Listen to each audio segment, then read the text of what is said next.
자기는 건 내가 말해. 자기 고집이 좀 그래,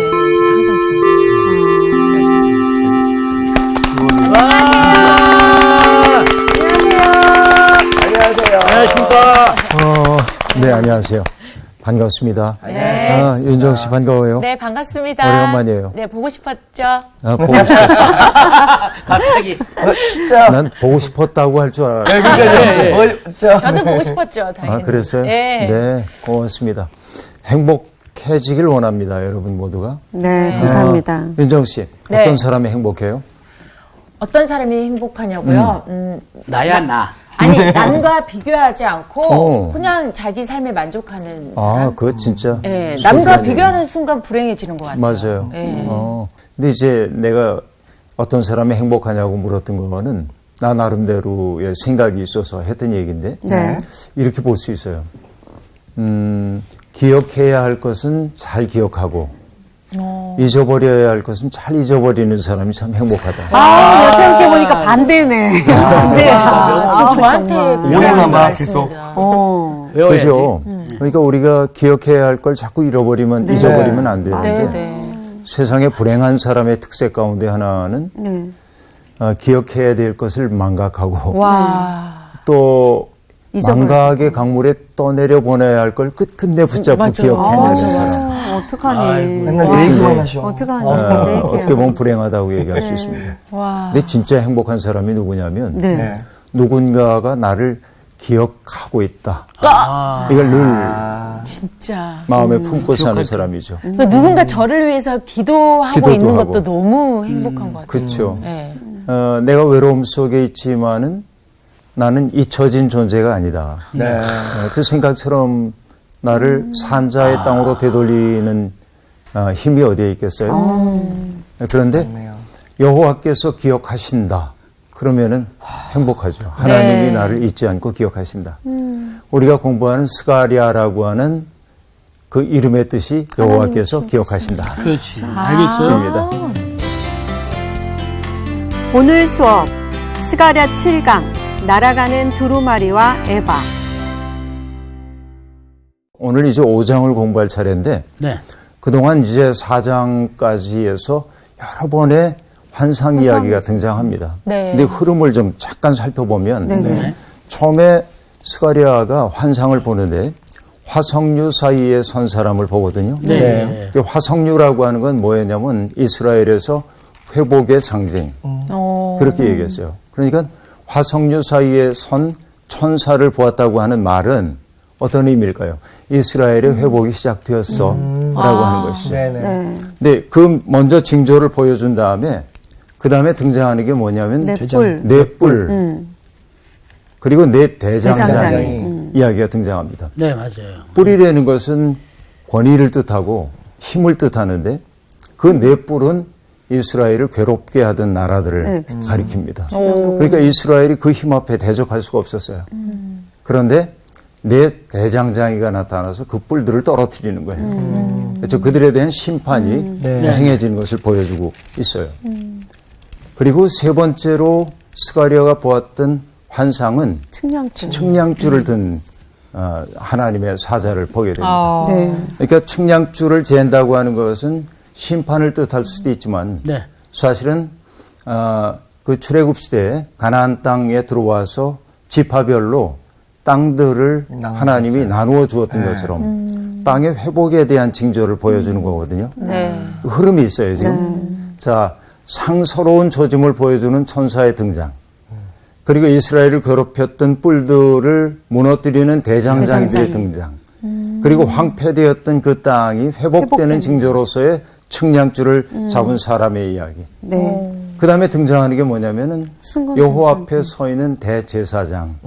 그렇죠? 네. 아주 남루한 옷을 입고 있는 것처럼 보이지만은 네. 그 더러워졌던 옷을 벗기고 아름다운 옷을 갈아입혀서 하나님 앞에 제사를 바치는 일이 가능하도록 하는 성직 제도의 재확립. 이게 등장해요. 그리고는 등잔대와 그렇죠? 감람나무. 두 올리브 나무가 등장해서 네. 종교와 정치 권위가 함께 가야 아름다운 된다. 세상을 만들어가는 세상을 보여주고 있어요. 네. 이게 지금까지 공부해왔던 예, 거예요. 예. 아우. 그러니까 상당히 흐름이 분명하죠. 네. 예. 지금까지 스가랴 공부해왔던 것을 윤정 씨 잘 복기가 되겠죠? 네네. 어떤 내용인지? 다 들은 것 같아요. 지금. 그래도 어렵지. 네? 어렵지 않아요? 어렵긴 한데 너무 잘 정리를 해주셔서. 네, 그 흐름 속에 있는 거죠. 네. 이스라엘이 어떻게 회복될지에 대한 이야기인데, 그 다음 이야기가 오늘 읽은 네. 본문 말씀인데요. 오늘은 스가랴서 5장을 공부할 겁니다. 네. 네, 좀 나눠서 읽어주세요. 네. 네. 내가 다시 눈을 들어 본즉 날아가는 두루마리가 있더라. 그가 내게 묻되 내가 무엇을 보느냐 하기로 내가 대답하되 날아가는 두루마리를 보나이다. 그 길이가 20규빗이요 너비가 10규빗이니이다. 그가 내게 이르되 이는 온 땅 위에 내리는 저주라. 도둑질하는 자는 그 이쪽 글대로 끊어지고 맹세하는 자는 그 저쪽 글대로 끊어지리라 하니. 만군의 여호와께서 이르시되 내가 이것들을 보냈나니 도둑의 집에도 들어가며 내 이름을 가리켜 망령되이 맹세하는 자의 집에도 들어가서 그의 집에 머무르며 그 집을 나무와 돌과 아울러 사르리라 하셨느니라 하니라. 내게 말하던 천사가 나와서 내게 이르되 너는 눈을 들어 나오는 이것이 무엇인가 보라 하기로 내가 묻되 이것이 무엇이니까 하니 그가 이르되 나오는 이것이 에반이라 하시고 또 이르되 온 땅에서 그들의 모양이 이러하니라. 이 에바 가운데에는 한 여인이 앉았으니라 하니 그때에 둥근 납 한 조각이 들리더라. 그가 이르되 이는 악이라 하고 그 여인을 에바 속으로 던져놓고 납 조각을 에바 아기 위에 던져 덮더라. 내가 또 눈을 들어 본즉 두 여인이 나오는데 학의 날개 같은 날개가 있고 그 날개에 바람이 있더라. 그들이 그 에바를 천지 사이에 들었기로. 내가 내게 말하는 천사에게 묻되 그들이 에바를 어디로 옮겨가나이까 하니 그가 내게 이르되 그들이 신할 땅으로 가서 그것을 위하여 집을 지으려 함이니라. 준공되면 그것이 제 처소에 머물게 되리라 하더라. 네. 어려워요. 오장 네. 어렵죠. 무슨 어려워요. 얘기인지. 그러네요. 두루마리가 왜 어려워요. 나와? 두루마리도 어렵고 에바도 어렵고 네. 그래서 이제 안내자가 필요하고 네. 제가 안내자로 여러분 맞아요. 이렇게 서 있습니다. 보면은 날아가는 두루마리가 보이죠. 네. 네. 두루마리가 보입니다. 그리고 그 두루마리라고 하는 것은 성경에서 통상 하나님이 앞으로 역사 속에서 행하실 그 계획들이 적혀 있는 그 아주 상징적인 것으로 두루마리가 자주 등장하거든요. 네. 그러니까 이 두루마리는 미국에 벌어지게 될 심판에 대한 이야기, 또 하나님의 역사 섭리에 대한 이야기가 적혀 있겠다 하는 걸 알 수 있겠죠. 네. 드디어 하나님의 시간이 무르익고 있음을 두루마리는 보여주고 있어요. 우리가 늘 하는 얘기이지만은 우리가 시도 때도 없이 밥 먹진 않죠. 네. 그렇죠. 새끼 그런 먹죠. 사람이 있어요. 그런 사람이 예, 있죠. 예. 네. 시도 때도 없이 먹는 사람. 시간의 흐름이 이제 이렇게 흘러가는데 네. 우리 인생도 이렇게 흘러왔죠. 네. 예를 들면 뭐 상훈 씨가 50년 인생을 이렇게 살아왔어요. 50년 인생을. 그런데 상훈 씨에게 50년의 인생을 5분 동안 좀 들려주세요. 아이쿠. 하고 얘기하면 네. 여기에서부터 여기까지 다 할 수가 없죠. 못 찾죠. 뭐냐면 기억도 못해. 네. 그렇죠. 맞아. 자기 있었던 일을 어떻게 기억해요? 그러나 상훈 씨의 인생에서 잊을 수 없는 순간들이 있어요. 이렇게. 그렇죠. 맞아. 우리의 삶의 일종의 티핑 포인트 혹은 터닝 포인트가 됐던 네. 내 삶의 방향을 물꼬를 바꿔놨던 순간들이 있거든요. 네. 그런 순간들, 그 삶의 계기들이죠. 어떤 계기들이 있어. 내가 예를 들면은 나 같은 경우에는 네. 교회를 전혀 다니지 않던 사람이 청년 시절에 처음 교회를 가고 주님을 마음속에 영접하고 그렇죠. 이게 나한테는 터닝 포인트가 됐던 거죠. 그동안 살아왔던 삶과 전혀 다른 네. 삶을 살게 되고 또 저마다 인생의 순간에 이런 계기들이 삶의 계기들이 있는데 그래서 성경은 이런 수평적인 시간을 크로노스라고 얘기하고 시계로 측량할 수 있는 시간. 하루가 24시간이라든지 일주일이 일회로 돼 있다든지 네. 이것이 이제 측량할 수 있는 시간입니다. 네. 그런데 우리의 삶의 시간에 카이로. 뭔가로부터 돌입한 것 같은 시간. 이거를 우리는 카이로스라고 얘기하는데 카이로스 이것은 뭐냐면 신적 개입의 순간이에요. 하나님이 우리의 삶 속에 개입해 들어오시는 그런 때이거든요. 네. 그러니까 지금 두루마리를 비전 가운데 보고 있다고 하는 것은 하나님의 때가 무르익었다. 이제 드디어 이제 하나님의 때가 무르익었다. 네. 그런데 2절에 보니까 그가 묻되 그는 물론 스가랴에게 말하는 천사일 겁니다. 이제 그가 내게 묻되 천사가 나한테 스가랴에게 물은 거예요. 네. 내가 무엇을 보느냐? 여러분 앞에서도 우리가 봤지만 자꾸 묻잖아요. 스가랴에게. 그러니까 물음은 우리에게 뭘 하도록 하냐면 자세히 보게 만들어요. 맞아요. 내가 예를 들어서 뭐 성호 씨한테 뭘 자꾸 물으면 성호 씨는 내가 성경에 대한 질문을 하면 성경을 자세히 볼 수밖에 찾아보죠. 없어요. 네. 예를 들면 제 아들이 대학에 다녔는데 영문과를 나왔는데 영문과의 시험을 보면 난 고상한 이렇게 문학에 대한 이런 걸 얘기하는 줄 알았더니 네. 이 학생들의 기초 공부는 뭐냐면 자세히 읽는 습관을 들여야 하는 거예요. 그러니까 예를 들면 윌리엄 포크너의 에밀리에게 장미꽃을 이런 책이 있는데 영어 책을 읽어야 돼요. 영문과니까. 그 책 다 읽고 시험 보는데 쓰라고. 시험 문제가 이래. 에밀리가 자살할 때 사용한 도끼의 이름이 뭐냐?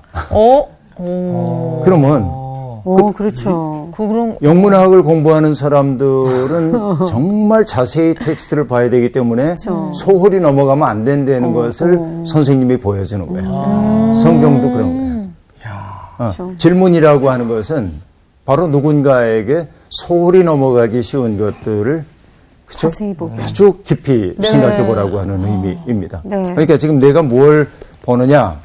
그러자 대답합니다. 날아가는 두루마리를 보나이다.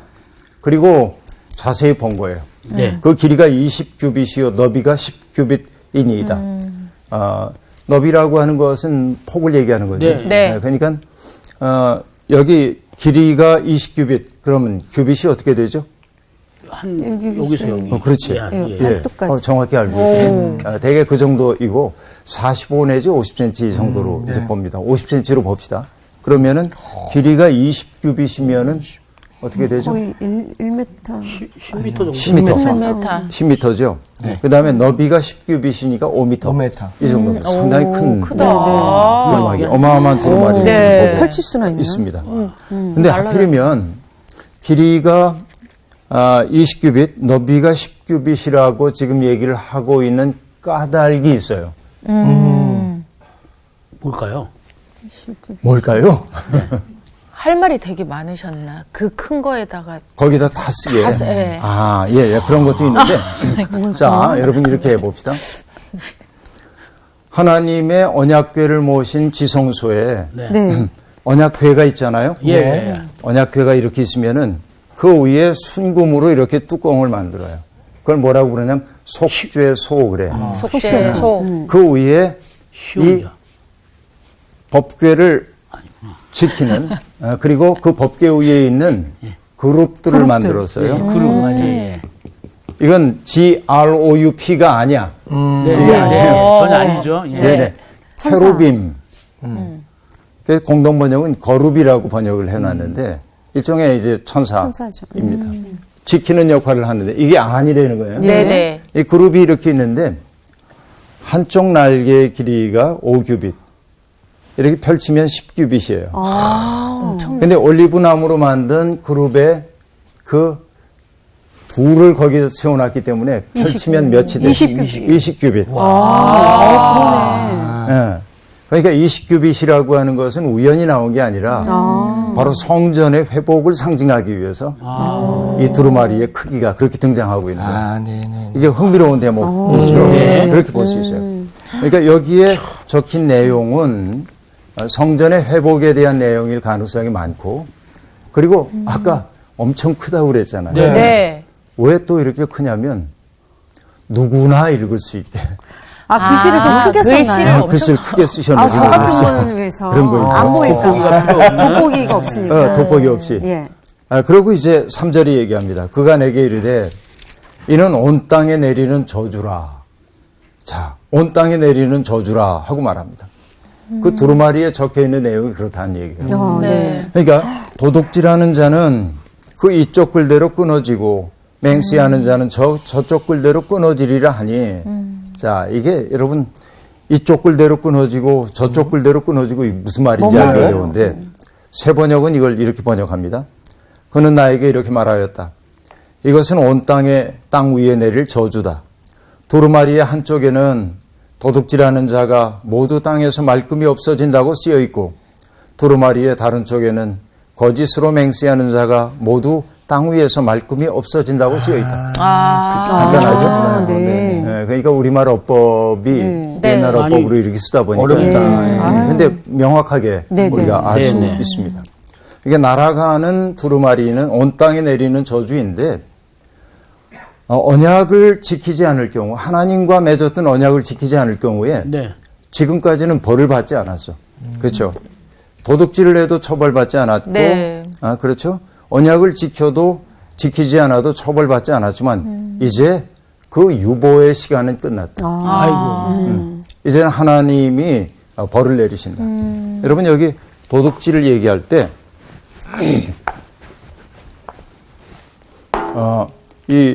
우리가 도둑질하지 말자도 있잖아요. 네. 네. 그래서 계명이 있는데 이거는 물건을 목적으로 받을 때도 있고 어떤 사람. 물건 훔치지 말아라. 사람을 목적으로 삼을 때도 있고 하나님의 것을 목적으로 삼을 때도 있어요.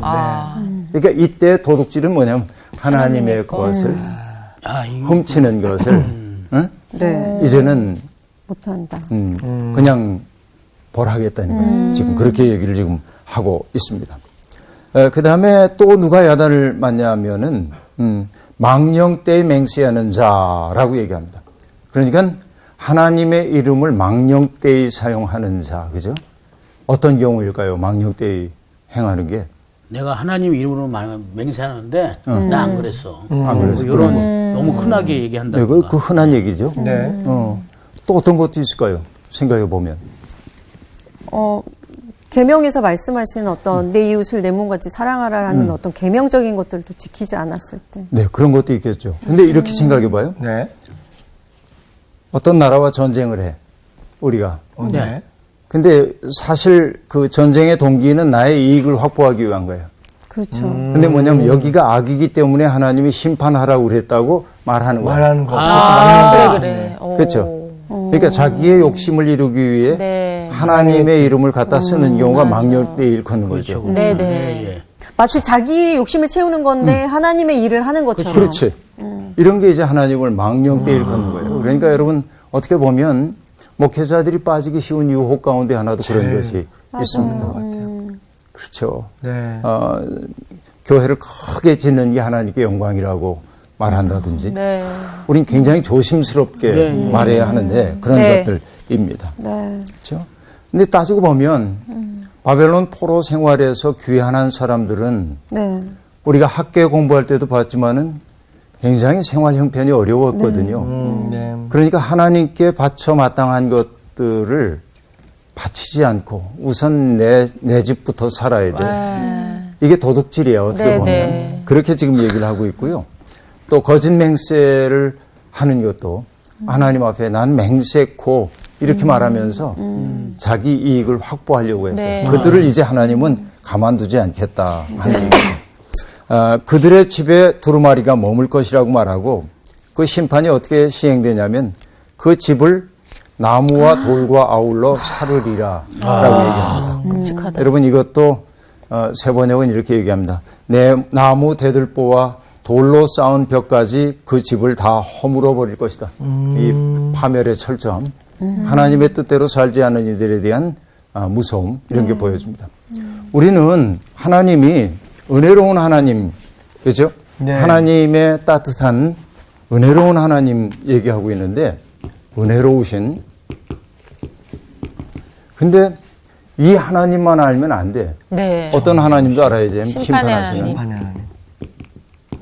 그죠? 하나님도 알아야 됩니다. 네. 맞아요. 이 둘을 함께 알아야 여기에서 발생하는 우리의 감정이 뭐냐? 경외. 경외하게 되는. 그렇죠? 하나님을 공경할 뿐만 아니라 두려워할 줄도 알아요. 네. 신앙생활하면서 하나님이 너무 편안해서 너무 편안해서 하나님 제 마음 아시죠? 이렇게 하면 다 알아주실 것 같다고. 아시긴 하겠지만. 아이고. 여러분 그런 요소도 있어요. 하나님에게는. 그러나 하나님은 우리의 잘못을 따끔하게 벌하시는 분이기도 하죠. 그래서 전에 여러분 얘기했던 거 기억나요? 이렇게 빵 한 덩어리가 있는데 이게 이 빵의 이름이 사랑이야. 사랑이라는 네, 빵이에요. 사랑. 네. 근데 하나님의 세계에서는 우리가 빵을 먹으면 잘라 먹죠. 네. 이렇게 잘라. 그럼 이 단면은 뭐로 나타나냐면 정의로 나타나야 돼요. 정의 없는 사랑, 사랑 없는 정의 이런 것들은 문제가 있어요. 정의와 사랑은 함께 행진해 나가지 않으면 안 됩니다. 네. 사랑하기 때문에 부정해도 된다? 내가 사랑하는 어떤 사람이니까 잘못됐지만 그냥 놔둬. 그건 그를 망치는 일이기도 해요. 그러니까 때때로 잘못을 저지른 사람에게 꾸지람을 하는 까닭은 뭐냐면 그를 미워해서가 아니라 그가 더 이상 어긋난 길로 가지 않도록 하기 위한 사랑이죠. 네. 그렇죠? 사랑이 없는 꾸지람만은 어떤 사람을 바로 세우지 못합니다. 맞아요. 사랑과 정의가 함께 가야 되는 거죠. 네. 하나님은 그렇게 이제 심판하시는 분이다 하는 얘기. 5절부터 보면요. 내게 말하던 천사가 나와서 내게 이르되 너는 눈을 들어 나오는 이것이 무엇인가 보라. 그죠? 또 보래. 네. 또 뭐, 예. 그러니까 우리가 무심히 세상을 보면 안 돼요. 여러분, 칼 야스퍼스라고 한 철학자가 있는데 네. 제가 아주 좋아하는 철학자인데 칼 야스퍼스. 야스퍼스라는 철학자인데 이분이 세계를 뭐라고 하냐면 네. 초월자의 암호로 가득 차 있다. 이렇게 얘기합니다. 그러니까 예. 자세히 봐야 되네. 그러니까 그래야 풀어야지. 그렇지. 잘 풀어야지. 초월자의 암호래. 이제 그는 굳이 하나님이라는 표현을 쓰지 않았어요. 그러니까 초월자의 암호로 가득 차 있다고 얘기하는데 암호라는 게 네. 보는 순간 풀립니까? 아니에요. 아니죠. 골똘히 공부해야죠. 뭘 해야 돼? 계속 해독해야잖아요. 보고 생각하고 네. 해독. 그러니까 잘 산다고 하는 것은 뭐냐면 자세히 보면. 세상에 가득 차 있는 하나님의 암호를 해독할 수 있어야 돼. 그러니까 때때로 김상훈이라는 초월자의 암호가 있어. 아, 있죠. 예. 그렇죠? 여윤정이라고 하는 초월자의 암호가 있거든. 네. 그것을 누군가가 풀어낼 때 겉모습으로 보는 어떤 사람 말고 저 사람 속에 있는 신적 광휘를 볼 수 있으면은 나는 함부로 대할 수가 없죠. 그 사람들을. 맞아. 그러니까 우리가 서로를 대할 때 보지 못하는 것이 뭐냐면 그 사람 속에 있는 하나님의 숨결을 보지 못하기 때문에 함부로 대하거든요. 그러니까 우리는 정말로 대하는 사물들 하나하나 속에 깃들여 있는 하나님의 숨결을 볼 수 있어야 되고 이것이 마태복음에서는 6장에서 주님이 뭐라고 말하냐면 너희는 하늘을 나는 새를 보아라. 그렇죠? 또 뭐야? 들에 핀 꽃을 백합화를 보아라라고 얘기합니다.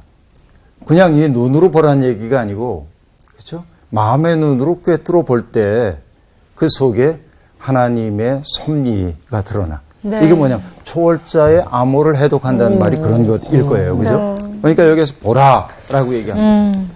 그러자 그가 묻습니다. 이것이 무엇입니까? 그가 말하되 이것이 에바이니라 라고 말합니다. 에바. 여러분 에바가 뭐죠? 에바가 그 돈 가치 아닙니까? 일 에바가 오, 그래? 뭐 비슷하게 접근은 했는데 아닌데. 옷인가요? 에바. 옷인가요? 네. 에바라는 게 그 부피를 재는 단위 얘기하는 거예요. 킥을. 부피를 재는 아. 단위를 얘기합니다. 그러니까 쉽게 얘기하면 이 다른 번역은 이걸 뒤주라고 번역을 했는데 뒤주 알겠네. 뒤주가 뭔지 네, 알죠? 네, 네. 더 모르겠는데. 뒤주. 뒤주. 우리로 얘기하면 옛날에 뭐 말 이런 네, 거. 맞아요. 한 말, 두 말. 에바라고 하는 게 호멜의 10분의 1인데 호메르. 이게 몇 리터 정도가 되냐면 에바가 네. 22리터 정도 되게 오, 많이. 그게 그렇게 이제 볼 수 있어요. 그러니까 한 말이 몇 리터냐면 18리터 정도예요. 그러니까 한 말도 말보다 조금 넘네. 큰 거예요. 네. 한 말 반도 안 되네. 그렇죠. 한 말 조금 남짓이죠. 그런데 우리가 룻기도 공부하고 넘어왔습니다만 오케이. 룻이 보아스의 밭에 가가지고 떨어진 이삭을 줬거든요. 네. 네. 그리고 그것을 이렇게 재봐. 그게 얼마큼이라고 하냐면 1에바였다고 얘기합니다. 맞다. 그때 나왔다. 그렇구나. 그때 나왔던 거예요. 네. 그때 이미. 나왔다. 그러니까 에바가 지금 등장하고 있습니다. 그리고 뭐라고 말하냐면 온 땅에서 그들의 모양이 이러하니라 라고 얘기하고 있는데 모양이라는 것은 형태를 말하는 게 아니고 그 땅의 형편이 지금 이와 같다. 네네. 근데 이와 같다는 내용은 아직 안 나왔어. 이 모양이다. 이제 7절을 봐야 하는 거예요. 네. 그 형편이 뭔지를 보기 위해서. 이 에바 한가운데에는 한 여인이 앉았느니라. 자, 상상을 한번 해보세요. 네. 뒤주 같은데 한 여인이 이렇게 앉아있어요. 앉아 있어요. 그때 둥근 납 한 조각이 들리더라. 자, 이거 무슨 상황이죠? 동전인가요? 둥근 납조각이면. 이게 오해하기가 쉬워요. 들린대 또. 네. 이게 뭐냐면 에바의 뚜껑이 있는데 네. 그 나부로 만들었던 뚜껑인가 봐. 근데 이 여인이 고개를 이렇게 드는 거예요, 지금. 그 만화 속 같은 그림인데, 네. 뭐, 마치? 어. 모르겠어. 그러니까 뚜껑이 지금 들리는 거예요. 이렇게 사람이 나오는 이렇게 거예요. 고개를 내미는 그렇게. 거지. 응? 그 에바를 덮는 뚜껑이 지금 열리고 있는데 네네. 네. 그가 이르되 이는 악이라 하고 말합니다. 오. 자, 도대체 이 에바 속에 들어있는 여인이 누구일까 생각해 보는데요. 이것은 대개 종교학자들의 연구에 의하면 우상. 고대 근동 지방에서 사람들이 숭배하고 있었던 여신들이 있어요. 성경에서는 하늘 여신, 하늘 여왕으로 등장하는 여신들입니다. 그 여신들의 특색이 뭐냐면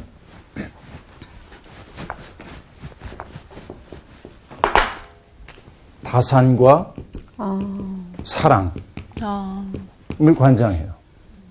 그래서 이슈타르의 여신상을 여러분 보면은 다산을 상징하기 때문에 엉덩이가 크게 이렇게 형상화돼요. 그게 출산과 관련이 네. 되는 것이죠. 그리고 이제 사랑, 그래 아주 사랑스럽게 형상이 돼 있기도 합니다. 그런데 동시에 이슈타르는 전쟁의 신이기도 해요. 오. 역설적으로. 전쟁의 신. 예. 그러니까 이게 뭐냐면 네. 결국 제국을 상징하는 거라고 볼 수 있어요. 네. 그렇죠. 자기의 풍요로움을 위해서 다른 사람들을 수단으로 삼는 나라. 그렇죠. 그리고 그 수단으로서 전쟁을 활용하고 있는 나라. 제국들을 상징하는데, 그러니까 강력하니까 이스라엘에서도 저런 여신을 숭상하는 사람들이 늘어난 거예요. 아이고. 그러니까 에바 속에 있는 여인은 그렇거든. 근데 이 여인이 지금 뭐냐면 뚜껑에 덮여 있었는데 고개를 빼꼼히 드는 거예요. 나오죠. 불길한 징조가 보이네. 그러네. 악이네. 그게 무슨 얘기인지 알겠죠? 네. 네. 그러자 어떻게 합니까? 그 여인을 에바 속으로 던져놓고 납조각을 에바 아귀 위에 던져 덮더라라고 얘기하고 있습니다. 그렇죠? 하나님을 떠난 이스라엘도 음료에 비유되곤 했는데, 그렇죠? 악을 에바 속에 던지고 뚜껑을 덮었다고 얘기하는데, 여러분, 나는 이 장면 보면서 떠오르는 게 뭐냐면, 네. 방사선 물질을 납용기에 담거든요. 납용기에. 네네. 그래요? 왜냐하면 납이 굉장히 안정화되어 있기 때문에 분열을 안 일으킨대. 그 납 속에. 근데 납은 유해하잖아요. 네. 네. 그러니까 옛날에도 납으로 이렇게 봉인을 했구나. 사실은 어렸을 때 우리도 납을 녹여본 적이 있습니다. 왜냐하면 낚시추 만들기 위해서 맞아요. 본 것 같아요. 땅통에다가 네. 납을 집어넣고 밑에 군부를 떼가지고 녹여.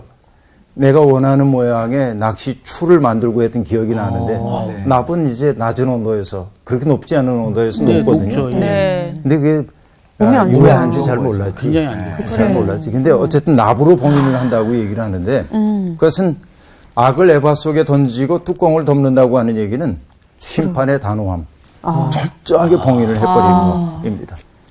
여러분 이런 이미지는 요한계시록에서 등장하거든요. 하나님이 사탄을 결박해서 무적행 속에 집어넣어요. 맞습니다. 예. 무적행 속에 네. 그죠? 그러니까 그 속에 탁 집어넣고 그 위에 인봉하여 1000년이 지나도록 만국을 미혹하지 못하도록 했다. 이렇게 말하는데 비슷한 맥락이라고 볼 수 있습니다. 네. 그런데 보니까 9절에 내가 또 눈을 들어본 즉 두 여인이 나오는데 학의 날개 같은 날개가 있고 한 명이 아니라 이제 두 명이 됐어요. 에바 속에 있는 여인과는 좀 다른 여인이야. 아, 다른 사람이에요. 지금 이 여인이 네. 학의 날개 같은 날개가 있어요. 그 네. 날개에 바람이 있더라. 날개 달린 여인이 등장합니다. 그 여인들의 사명은 뭐냐면 그 에바를 들고 하나님이 정화하는 그 땅에 더 이상 그 에바가 놓여 있으면 안 돼. 네. 그래서 딴 데로 옮기는 하늘 거구나. 바람을 타고 날아가서 네. 어딘가를 이걸 옮겨 놓는 거예요. 지금 그 역할을 지금 맡아요. 에바를 천지 사이에 들어 올렸다는 거예요. 이 네. 여인이 내게 말하는 천사에게 묻습니다. 그들이 에바를 어디로 옮겨가나이까? 그가 내게 이르되 그들이 신할 땅으로 가서 신할 땅은 바벨론이 있는 곳을 얘기합니다. 네. 그것을 위하여 집을 지으려 함이니라. 준공되면 그것이 제 처소에 머물게 되리라 하더라라고 말합니다. 재미나는 건 뭐냐면 학의 날개. 네. 성경에서는 이걸 학이라고 번역하기도 하고 어떤 데는 고니라고 번역하기도 하는데요. 네. 저 학을 뜻하는 히브리어 단어가 하시다인데 그 하시다는 여러분도 아는 단어하고 유사해. 뭐죠? 헤세드. 헤세드. 자비. 하나님의 언약적인 사랑. 오. 그러니까 여기에 지금 학의 날개 같은 날개가 있다고 말함으로써 어떤 얘기냐면은 하나님이 이 백성들을 그렇죠 버리지 않고 그 백성을 끝끝내 사랑하신다고 하는 것을 학의 이미지를 통해서 보여줘요. 그렇죠. 언어 놀이이긴 하지만 그리고 성경에 보면 이 학이나 고니는 정결한 짐승이 아닙니다. 부정한 짐승입니다. 그래요? 그래요? 네. 되게 학 얘기하게 하면 그렇지. 되게 우아하죠. 막 그래서 신명기 14장에 보면 이 곤이 학이라는 게 먹을 수 없는 부정한 짐승으로 되어 있는데 맞아. 그렇죠. 기억나죠. 남다. 네. 그러니까 이 부정한 짐승이기 때문에 에바를 들고 이방 땅으로 가도 괜찮아. 그런 이미지가 이 속에 있다고 볼 수 있습니다. 그러니까 에바를 이방 땅 신할로 옮김으로 이스라엘의 만연한 우상 숭배를 제거하시오. 하나님. 네. 이것이 이제 그 에바의 환상이 보여주고 있는 대목이라고 볼 수 있습니다. 그러면 왜 우상을 옮기냐면 여러분 그릇의 소용은 그릇은 담는 네. 거. 그릇은 어떨 때 쓸 수 있죠? 뭘 담아내요. 그렇죠. 담을 때, 담을 때 쓸 수 있다고. 네. 먹을 때. 먹을 때. 네. 네. 그릇의 소용은 비어 있을 때. 어머나 그렇게 기쁠 비어 듯이 있어야 쓸 세상에. 수 있대 그죠. 생각이 전환. 이야, 그렇잖아요. 그치. 그릇이라는 게 예. 비어 있어야 맞아. 쓰지. 맞아요. 뭐가 담겨 있으면 못 쓰잖아요. 못쓸 수가 없지. 응. 그러니까 이 그릇이라고 하는 게 비어 있어야 하기 때문에 우상으로 차 있는 그릇에는 하나님의 영이 임재하기 어려워. 네. 그렇죠. 그래서 지금 하나님이 하시는 것이 비우는 뭐냐면 에바를 옮기는 이미지를 통해서 아까 얘기했던 다산과 그렇죠 풍요로움, 폭력 이런 것들로 점철된 우상 숭배를 하나님이 제거하심을 통해서 네. 그래서 하나님의 영이 그 속에 임하시도록 하는 채워야 정화의 의미가 이 속에 담겨 있다 하는 얘기입니다. 그렇죠? 진짜. 그러니까 여러분 결국은 에바가 머물게 되는 그 장소가 네. 에바가 머물게 되는 장소가 신할로 날아가서 거기에다가 두고 신전을 짓는다고 얘기를 했는데 그 말 속에 담겨 있는 의미는 세상을 호령하고 있는 저 제국이 사실은 죄의 온상이라고 하는 사실을 넌지시 보여주고 있는 겁니다. 이 굉장한 상징이 그 속에 담겨 있다고 볼 수 있습니다. 그런데 아이러니한 것은 뭐냐면 사람들이 하나님을 믿는다고 하면서도 사실은 하나님을 따르기보다는 우상 앞에 절하기가 매우 쉽습니다. 네. 왜 그럴까요? 왜 하나님 믿는다고 그러면서도 우상을 섬기게 되죠? 왜? 욕심이 생기니까 자꾸 보고 싶어 하고. 보이지 않는 하나님을 믿지 않아서. 눈앞에 당장에 보이는 게 더 급급해서. 급급해서. 네. 욕망과 본성이 자기 그럴까요? 이익을 본성이? 위해. 그러니까 여러분 뭐 본성 얘기를 했는데 우리가 이제 원죄 그러잖아요. 네. 예. 원죄.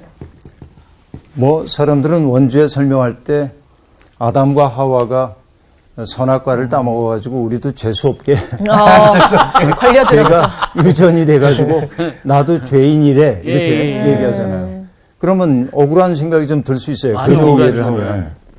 그러나 원죄 이야기는 인류의 첫사람 그러니까 1, 2, 3, 4 해가지고 이분이 죄를 져서 나도 죄를 진다는 얘기가 아니고 인류의 첫사람은 인류 전체를 상징해. 그럼 선악과를 따먹은 건 누구냐면 우리가 나예요. 내가 먹었구나. 그러니까 이 원죄라고 하는 게 뭐냐면 여러분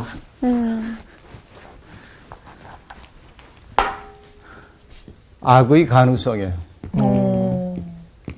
그러니까 악에게 이끌리는 악의 영향력이기도 합니다. 속성이 있어. 맞아. 사람들은 이상하게 하지 말라는 거 하고 싶거든요. 네. 그러니까요. 그런 요소가 있죠. 예, 예. 맞아요. 하라는 건 하기 싫은데 네. 하지 말라는 건 이상하게 매혹적으로 보여. 맞아. 궁금하고. 그게 성경이 기가 막혀. 맞아. 선악을 알게 하는 나무 가지고 뱀이 유혹을 할 때 보암직도 하고. 하와가 이렇게 보거든요. 그동안 많이 봤을 거예요. 그렇죠. 그 열매를. 근데 무심히 봤거든요. 근데 유심히 보니까 관심이 가네. 뱀이 뭐라고 얘기를 해서 유심히 보니까 내 마음속에 욕심이 생겨. 보암직도 하고 먹음직도 하고 지혜롭게 함직도 해. 네. 그렇죠. 금지된 것에 대한 욕망. 이게 인간 속에 근원적으로 있어요. 갖고 있어. 악에게 이끌리는 근원적인 악의 가능성. 이런 것들이 원죄라고 얘기할 수 있겠는데 그래서 우리가 하나님의 백성으로 산다고 하는 것은 뭐냐면 근원적으로 악에 이끌릴 가능성을 가지고 있는 나를 그 가능성이 발현되도록 욕망을 따라 사는 것이 아니고 그렇죠. 그것을 거슬러 가면서 내 속에 하나님의 뜻을 채워가는 과정. 이것이 신앙생활일 거예요. 네. 늘 승리하지 못합니다. 그렇기 때문에 우리가 해야 하는 일은 뭐냐면 아까 얘기한 대로 비우고 또 비우고 네. 이게 비워져야 하나님의 영이 내 속에 들어오는데 아멘. 내가 의지적으로 내 욕망을 절제해야지 그럼 잘 안 돼. 이게. 강화돼 오히려 욕망이. 어떨 때 우리의 이 욕망이 정화가 되기 시작하냐면 난 못한다고. 다른 것이 좋아지기 시작할 때. 아이고. 그렇죠? 그치. 맞아요. 예. 하나님의 뜻대로 살아보니까 너무 행복해. 이게 진짜. 내가 누군가를 유익하게 하는 그 삶을 사니까 내가 행복해지는 거예요. 그 경험이 내게 생기게 될 때 맞아요. 악의 영향력은 내게 영향을 잘 미치지 못하게 돼. 네. 그러니까 여러분 뭐 예수 믿는 사람들은 술 좀 끊어 뭐 한데 내가 한번 끊어버리라고 못 끊어 끝까지. 뭐 떠오르는 게 있어요. 그렇게 못 끊었어요? 왜 힘들어? 지금도 설마. 지금도 설마. 네. 네. 근데 뭐냐면 예. 정말로 자기가 좋아하는 일 생기면 맞아요. 술 먹는 거 잊어버리거든. 맞아. 그래서 옛날에도 얘기한 적이 있습니다만은 여기 상처가 나면 네. 딱지 자꾸 떼려고 그러면 피 나잖아요. 네. 그냥 놔둬서 새살이 돋아나면 저절로 떨어져. 네. 악의 가능성은 그렇게 가는 거죠. 자, 하나님은 인간 그 땅에 하나님의 백성들이 살고 있는 땅에 가득 차 있었던 악의 가능성을 옮기고 그 악이 작동하고 있는 것이 인간을 도구로 만들던 제국임을 보여주면서 네. 이 비전을 보여주고 있는 것이죠. 네. 오늘 두루마리 환상, 그다음에 에바 환상을 봤는데 이해가 됐죠? 네. 오늘 수업 여기서 마치겠습니다. 감사합니다. 안녕하세요. 역시 아니 정말 읽었을 때는요. 맞아. 뭔 말인지 하나도 모르겠더라고요. 아니, 그러니까. 근데 선생님이 차근차근 풀어주시니까 이렇게 설명이 되네. 아니, 저는 어릴 때부터 그 찬송가의 가사처럼 달고 오묘한 그 말씀. 나는 이게 아니 말씀처럼 지루하고 재미없는 게 어딨나. 저는 어릴 때 그렇게 생각했는데 맞아요. 저는 오늘도 느꼈지만 이렇게 성사당을 공부를 하면서 아 이렇게 하나하나 알아가는 하나님의 말씀이 너무 재밌게 신기하고 근데 무엇보다 이게 정말 현실의 내 삶인 거잖아요. 그렇죠. 오늘도 그걸 느꼈던 것 같아요. 많이 느꼈군요. 네. 저는 되게 그런 생각이 들었던 게 아이를 키우잖아요. 근데 아이가 무언가를 막 하고 싶어가지고 하지 말라고 그러면 꼭 그거 이건 죽을 듯이 해야 될 것 같처럼 막 이야기하는데 이거 뭐 먹을래? 그럼 자기 좋아하는 게 먹은 게 있으면 그거 다 제껴두고요. 그걸 따라가는 거예요. 근데 그 얘기가 오늘 딱 이 얘기인 것 같아요. 맞아요. 하나님이 원하시는 거 더 좋은 것을 딱 보여주고 그걸 따라가야 되겠네. 오늘부터 만물점에 가서 네. 나무로 된 항아리를 좀 사야 될 것 같아요. 네. 그래서 뭔가 내가 나쁜 습관이 있을 때 그 안에 바로 들어가게? 집어넣고 바로 거기다가 그냥 나 때문에 시켜버릴까. 괜찮네. 이번 주 퀴즈입니다. 엘리야와 바알과 아세라의 선지자 850명이 대결한 산은 어디일까요? 1. 호렙산 2. 헤르몬산 3. 갈멜산 정답을 아시는 분은 CBS 성서학당 홈페이지에 정답을 올려주시거나 우편으로 보내주시면 됩니다. 선정되신 분들에게는 대한성서공회에서 성경 통독을 위한 최고의 자습서 성경 2.0 세상을 바꾸는 복음 매거진 크리스채너티 투데이 1년 정기 구독권 성서학당 선생님들의 저서 중 하나를 드립니다.